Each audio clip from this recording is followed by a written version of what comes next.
What up mga solid subscribers na? Okay guys, papanoorin po natin ngayon guys. Ito. Actually, itong... Ay nga, ulitin ko. Wala papanoorin na. Ito yung guys, yung ano po. Yung mga comments, actually, babasa tayo ng mga comments po. No? Lalo po sa nangyari po dun sa ano, no? Sobrang technical difficulties. Nabulol ako. Ganito guys, ang sakit ko guys pag halimbawa kakasimula ko pala mag-video ulit. No? Para nabubulol ako. Hindi ko alam sasabihin ko. Okay, Ito guys, magbabasa ako ng mga comments dun sa recent video ko po guys. Tignan natin yung mga opinions ko, no? So, parang from time to time gusto kong gawin to, no? Ito po yung mga comments nyo sa video ko po na yun, bakit pinatagal pa yung performance, no? SB19 technical difficulties at Billboard PH main stage, no? Kung hindi nyo po napanood nyo guys, panoorin nyo na lang po, click nyo lang yung ano, hanapin nyo na po yung video ko na yun, no? Yun po yung technical difficulties po na nangyari or technical issues na nangyari po dun sa Billboard PH, no? Okay, bago ko simulan itong pagbabasa ng mga comments, no? Kindly leave a like, subscribe, and kindly ring the notification bell guys para alam nyo pag ako nag-release ng bagong video. So ito guys, without further ado, let's all read your comments.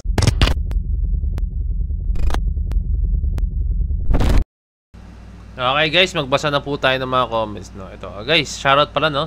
34,000 subscribers na rin tayo. No, let's go, no. Nakakatuwa rin. Although na hindi siya yung ganun kasing bilis na ibang YouTuber na. Pero syempre, actually hindi ko siya namalayan talaga as in, no. Hindi ko namalayan na ganyan na pala, no. Parang huling check ko net, parang nasa 30k pa lang yata. Ngayon ko lang ulit na nagbabasa ako ng mga comments, no. 34,000. So, actually sa akin naman wala naman problema yan kung ano man yan. Basta ang mahalaga is yun, makapag-vlog ako, which is this is my passion po talaga. Okay, simulan na sa top comment natin, no? Si Ginjar. Yan, Ginjar TQ5R, no? Okay, ang sabi po ni Ginjar, no, paano na isusulong o ipapromote yung P-pop kung sa mga ganito palang sablay na? Buti na lang napaka-professional na mahalima. Tama po, no? Paano na isulong yung P-pop pero kung ganito like hindi ko sasabi parang minamaliit nila, no? Minamaliit na term. Hindi ko lang kung tama yung term na minamaliit na. Pero parang ganun po kasi nangyayari, guys, eh. Parang may ganung klaseng side na baka, hindi na alam, pero baka, technical difficulties. May nakita nga akong mga comments, guys, oh. Dito rin sa, pero nakita ko po nung comments is parang sinabi niya na parang sinasabotahe daw, no? May mga ganun daw. Pero hindi na alam, guys. Lalo na't wala po tayong ebidensya, no? Okay, no? Okay, hindi sila iniwan ng 18. Tama, hindi na iniiwan ng 18, ang mahalima. Okay. I admire SB19. Di sila kaya patigilin ng kahit ano pang tech issue. They are truly professional. Same as their fandom, 18. Di nawala dahil kilala nila ang SB19 kaya nila ang mga ganitong sitwasyon. Tama guys, no? Heart natin yan. Kaya nila yung mga ganyan sitwasyon guys, no? Napagdaan nila yung mga ganyang bagay, no? So, yung mga ganyan guys, para sa akin, isa yan sa mga bagay na parang, another obstacle na kailangan nilang lagpasan, no? Pero kayang-kaya nila guys. So, saraya pong tinagdaan na po ang ating mahalima na pagsubok kaysa po sa mga ganyan klaseng pagsubok, no? So, shoutout sa'yo, Violeta Tolentino U2E, no? Shoutout sa'yo, no? Okay? Ito, dito tayo, no? Shoutout kay Angie, no? I think, preparation tech problem lang pinaghandaan ng puti na kayo. Okay, basahin na ito. Ang sabi po dito, ni Angie Saley, 1976, no, heart natin yan. Knowing SB19, lagi silang merong bagong areglo sa bawat performance nila. Pero nasayang lang lahat ng preparation nila dahil sa tech problem na di man lang pinagandaan mabuti na production ng Billboard, no. Okay, nakakaya ka sobrang inis na lang maramdaman dahil nangyari sa ating mahalima, no. Okay, no, may ganyan talaga, no. Pinagandaan mo siya pero nakainayang lang, no. Yung pinagandaan niya is hindi hindi matutuloy na. Pero I think naman is ginawa nila ng paraan kasama naman talaga yun sa mga challenges, no. Okay.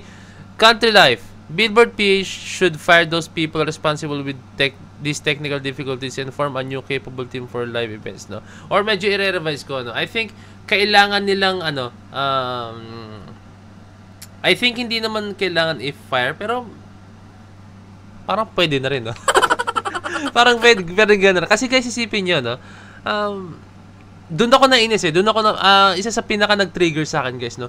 Ba't pa nila pinahaba yung performance, no? Dapat nung umpisa pa lang, like kunyari 1 minute na hindi na po talaga sila nagkakarinigan or what. Yung mismo mga audience naririnig, eh, na may mali na, no. Mas nauna po pumapansin ng mga audience, syempre ng 18, kaysa po mismo doon sa mga sa mga staff, no, na mas alam po talaga yung nangyayari, no. Mas alam yung mga pasikot-sikot, no? Pero mas una pa po napansin yata, no. So, isipin mo yan guys, no? Ba't pa nila pinahaba, no? Ay yun, doon talaga ako nagigigil. Pinahaba pa nila, mag-struggle yung SB19, like, nagtataka na sila, 'di ba? hindi ko alam eh, hindi ko lubos maisip. Ayun nang pinakahanggang ngayong question sa akin, no. Ano ba, dahil ba umaasa sila na baka ano pa, magumanda yung connection or what? Pero dapat doon pa lang pinigilan na po nila, no. 1 minute or kahit nga mga 30 seconds pa lang na may naramdaman na silang may mali, dapat tinigil na po nila, no. Kasi promise, ako nararamdaman ko kay SB19 at that time kung ako yung nasa position nila, I think parang ano sila, nararamdaman nila is pangit man yung term guys, pangit man yung term, pero parang pakiramdam nila nasa ano sila, parang kumunoy na unti-unting hinahatak, no? Parang gano'n. Ganyan yung feeling nila kasi parang unti-unti silang hinahatak ng kahihiyan, di ba? Kasi ayan to, bakit ganito? Ano ba yan? Nakakahiya sa mga tao, parang gano'n, di ba? Ay, ayun yung pinaka-ano ko eh. So sa mga responsible po sana sa nangyari to, sana po is kung hindi man sila ma-fire, sana mapagsabihan sila, masuspend sila or what. O, hindi ko alam ha, ayokong hilingin, hindi ko na. Wala ako yung authority para sabihin niya mga yan. Pero sana mabigyan sila ng ng leksyon regarding po sa mga ganyan, no? Kasi hindi po talaga excuse yung sabihin lang nila na ay nagkaroon lang po ng technical difficulties, pagpasensyahan niyo na po, no? Di ba? Hindi eh. Tapos dalawang beses pa sila sumalang SB19, pangalawa ganun pa rin, no? Nakakainis, no? So panoorin guys, I think sa susunod yung yung sabi nga nila gigil daw ang ating Mahalima sa third performance daw, no? So panoorin natin yun. Magbasa mo tayo ng mga comments, no? Okay? Dahil dito dapat sana makapag-sabi. Shout pala kay Eden Panganiban 240. Mapag-invest na ang 1Z Entertainment ng sariling nilang band o sound system o expert person, no? Ano mang tawag sa ganyan sa live ko, no? We're still always proud to our Mahalima, stay safe everyone. Pwede, no? Di ba nga usually pag halimbawang singer ka, meron kang bit-bit na banda, may mga ganong klaseng moments, no? Hindi ko lang sure kung bit-bit ng SB19 yan or ni-rehearse nila, no? Hindi natin alam, no? Baka nga nila, mga production nila yan or what, hindi natin alam. Pero I think ang pinakasisihin mo dito is yung in-ear po talaga nila, no? Kung sino man yung doon. I think doon po sila nagkagulo sa in-ear po nila, no? Kasi kung halimbawa mang hindi in sync yung mga tunog nila sa isa't isa, no, talagang magkakagulo po talaga, no? Si Ken nag-erupt talaga, yun ang tunay. Diba, di ba? Ano ba sinabi ni Ken? Stop ba or tigil? Basta narinig ko siya, nag-initiate siya ng ganun, no? Kasi sobrang grabe. Letty Vitor, KDTU. Thank you sa 18 kung mahal nila sa SB19. Yes, syempre. Ito, sabi ni Nim, ito yata nabasa ko.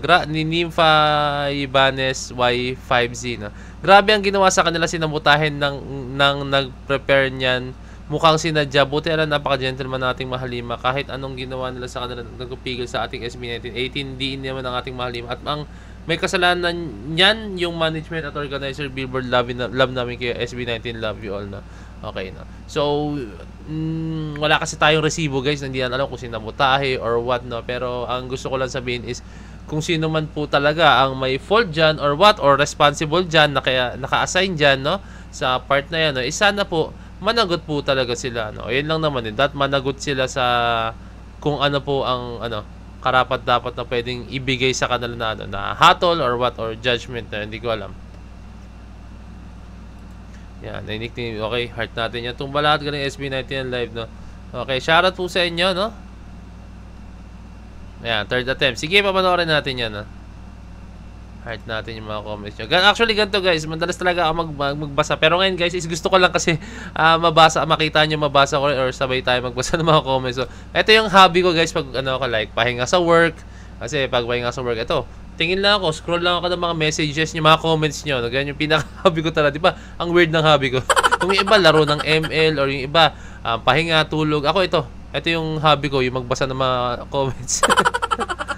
Okay, SB19 is still the best. Yan. Tapos yan, heart. Wala na masama kung mag-heart, no? Yan.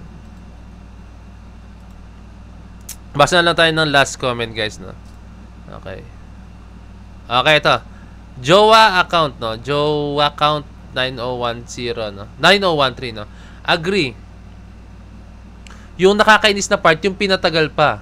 Gets na may technical difficulties, pero the moment sana narinig na nila may mali, na sana nag-stop na agad. Parang ang dating kasi, sige, bahala na kayo kung may arouse nyo ng ganyan yan. Parang, tama ka dun, Tama ka dun. Pwede yun. Di ba yung artist pa mismo yung nag-signal na ito? Kaya grabe frustration nating lahat din sa nangyari. Nakaka-insulto sa artist kung di pa nagsabi si Ken na stop, ibig sabihin hayaan na lang nila talaga. Tama.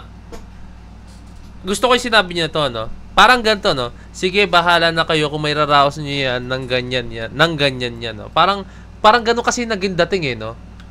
Ay, ano ba yan? Na-switch ko. Okay, parang ganun kasi yung dating, guys. Promise. Parang naging ganun yung dating, guys, sa, ano, no? Sa SB19, no? Na, sige, may raraos niyan. Basta tuloy na lang natin na magawa nyo ng paraan yan. Total, professional kayo. May mga... Diba? Kaya nakakalungkot lang, no? Na ganyan nangyari, no? Nakahiya at the same time, syempre, I mean, nakahiya po talaga sa part ng Mahalimay. Kahit sila, guys, ang hindi natin alam, baka magkaroon ng lamat yung Billboard at SB19. No? So, wala naman yan, guys.